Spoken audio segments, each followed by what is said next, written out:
Finally प्रभात मानने वाला है, चंद्रिका को मना के उससे माफी मांगने वाला है और फाइनली दोनों एक होने वाले हैं।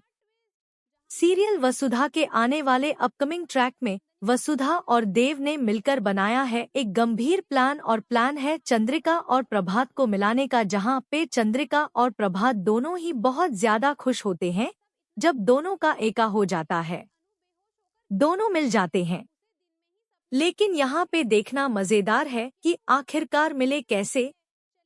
तो होता यह है कि देव और वसुधा जो प्लान बनाते हैं उसमें उनका प्लानिंग यह रहता है कि वह दोनों जानकर के लड़ने वाले हैं सबके सामने, पूरे घर के सामने, और अचानक से चंद्रिका और प्रभात को यह रियलाइज करवाना चाहते हैं वह कि अगर कोई भी कपल लड़ता है तो कैसा दिखता है, और ऐसा दिखना किसी को भी पसंद नहीं है, इसलिए वह जानकर के ऐसे लड़के दिखाते हैं।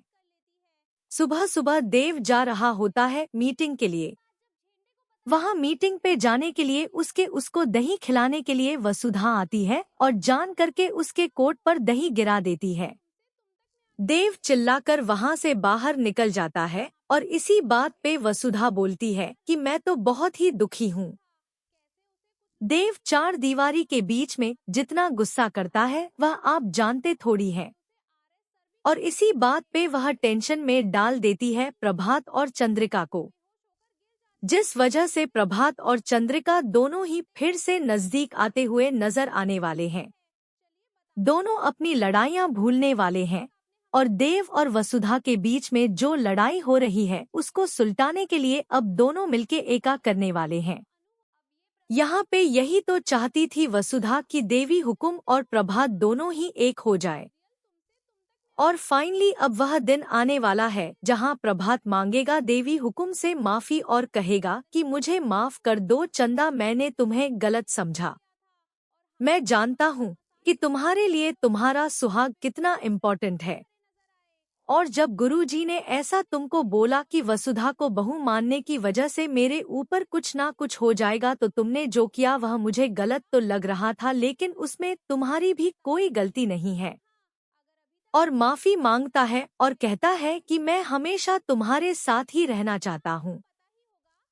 चंदा, मैं तुमसे माफी मांगता हूँ, जो भी मैंने तुमको कड़वे अपशब्द बोले और जैसे भी तुमको ट्रीट किया उसके। इस बात पे वसुधा बहुत ज्यादा खुश होती है और तालियां बजाने लगती है और दोनों को गले लग लेती है आगे, और देव और वसुधा बता देते हैं कि हम दोनों एक्टिंग कर रहे थे, आप दोनों को एहसास दिलाने के लिए कि दोनों को कैसे होना चाहिए। वहीं पे अब जो दिव्या है वह भगवान बनने की कोशिश कर रही है सावित्री की लाइफ में। वह सावित्री को उसके पति से मिलवाना चाहती है, और इसी चाहत में अब वसुधा और दिव्या के बीच में होने वाला है बड़ा मनमुटाव। तो कितने एक्साइटेड है कमेंट बॉक्स में जरूर बताएं। देखते रहिए, बस लाइक जरूर।